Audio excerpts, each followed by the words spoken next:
लोकांची चळवळ म्हणजे काँग्रेस, इतकं विस्तारित रूप काँग्रेसला प्राप्त झालेलं आहे.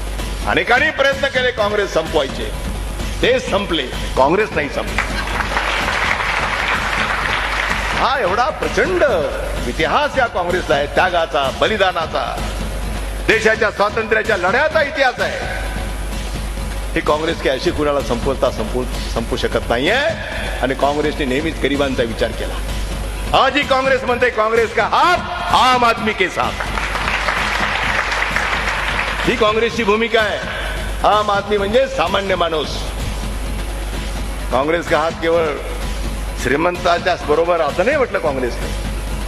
आम आदमी म्हणजे समाजातल्या प्रत्येक जाती धर्मातला गरीब माणूस. ही भूमिका काँग्रेसने स्वीकारली. महिलांचा सन्मान वाढवण्याचं काम काँग्रेसने केलं. कालपर्यंत 33% रिझर्वेशन होतं, आता 50% झालं.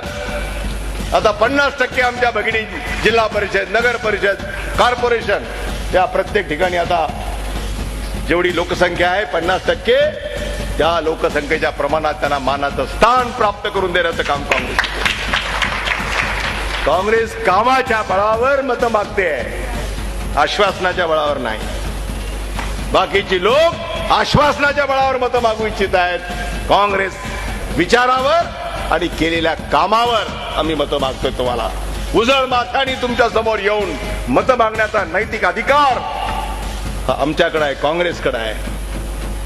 ज्यांचा काही विकासाची संबंध नाही आहे अशी माणसं जेव्हा नशीब आजमायला मैदानामध्ये येतात त्यांना मात्र आपण सांगितलं पाहिजे की हे क्षेत्र तुमचं नाही आहे.